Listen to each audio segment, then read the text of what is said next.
Hello, welcome to this video. I actually had some footage that I lost, and so it kind of jumps into the middle of this project that I'm about to share with you. So I want to do a little intro, and I want to share with you what today's video is about.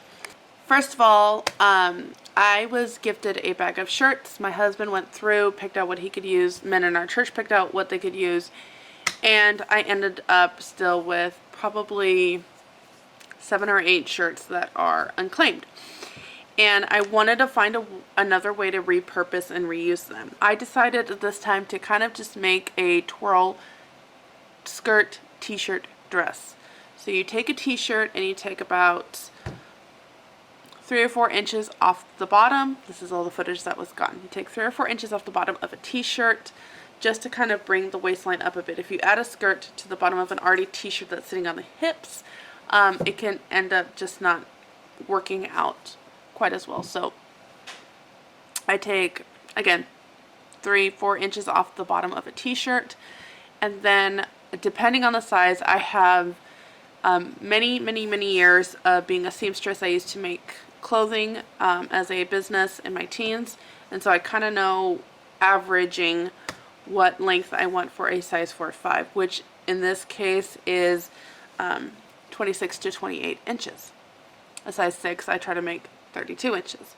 And that gives it between 1 and 2 inches above the ankle. I kind of just eyeballed the blocks for this shirt, or for this skirt, because I didn't want the width or necessarily even the length for each row to be the same. They needed to be the same across for each row that you're doing. They have to be the same length because you're sewing all the patches together, but not necessarily the same width. So sometimes I would end up with only like maybe a width this big when most of them were like this big, and that was completely fine. The other thing I was trying to do was to create a random pattern. The only thing that I was focusing on was making sure that no two patterns were next to each other. And I used the plain blue shirt. I used the plain blue shirt in order to kind of break it up. Okay, I'm going to have to end here. I'm losing my voice. But I hope that gives you some idea of what we were doing. And we used up 5 men's shirts doing this project. And it's just to kind of throw out there ways to repurpose. Again, it's kind of, because of all the gathering that I did, it's probably better not as a beginner project. Gathering can be very frustrating, especially when you have yards and yards and yards together. We ended up with 60 squares at the very bottom, or 60 patches at the very bottom. And if you think about each of those being between 4 and 5 inches wide, that is a lot to gather. And it was an hour-ish or more putting in that last row ruffle. So anyway, that's going to be it. Let's get into the video and share with you what I did, and enjoy. Okay, it's been a hot minute, y'all. Got some laundry going, but I am back at this, and I'm trying to decide which of the shirts I'm going to use. I think I'm going to kind of work on these 4 here. So this one is still kind of up in the air. It's a stripe and it works, and I think it might give like a cool contrast, but we'll see. I have this one. I cut the strips up for that one. I've got this one, and I pulled out a plain blue, kind of ties all this together. So I'm going to just keep cutting and creating strips like that. I don't have a ruler on me, but I'm going to guess it's between 4 and 5 inches. That is my guess. Another thing I'm doing is making sure that I save all the buttons. I'm seam ripping them off. I do have a little button jar, like not very many buttons in here. And it's dusty because it hasn't been used in months. So we're saving all these buttons. Go back. When she would do, her brother agreed. But I wanted to tell you all about it first. pickaxe. It's still What you do? Chet asked. a iron pickaxe. I'll ask those people.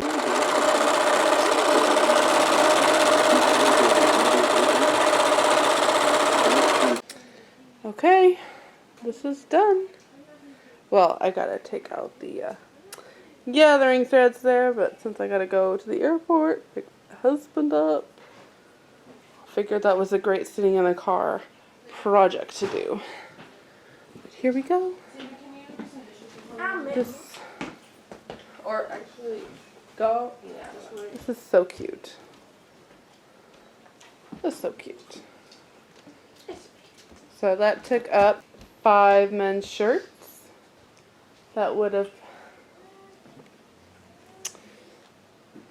well, I'm not going to say like they would have ended up in the, we don't know for certain if the shirts will have ended up in the landfill, but how the thrift stores in our area work is that they have different colors, and basically when they cycle through all 5 colors, the first color is like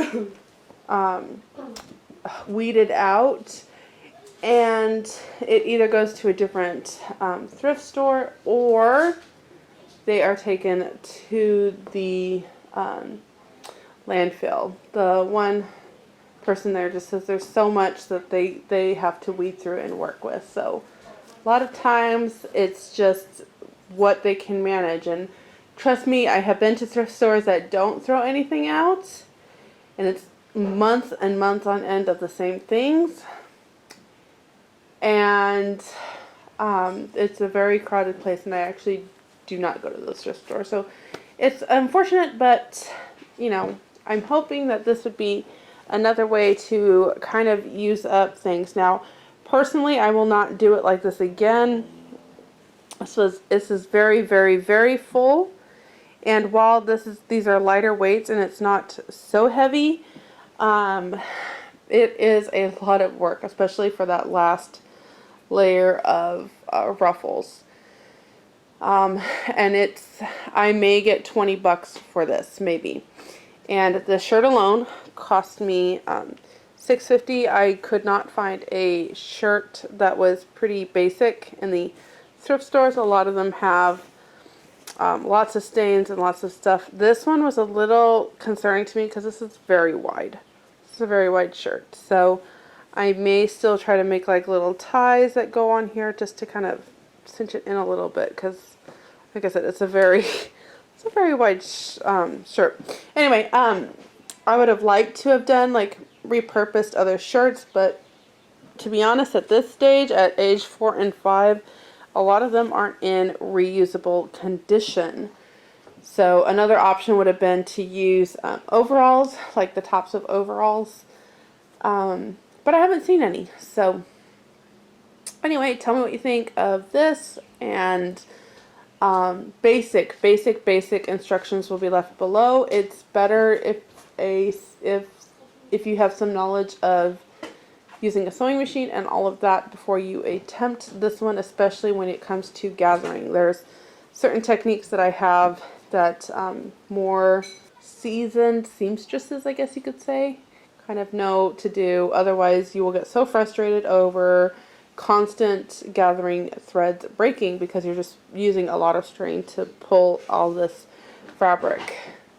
Alright, well, thank you for watching this video. If I have a feeling it will be a lower viewed video, and that's completely fine, but I hope it is useful for those that are out there, and I will see you in the next one.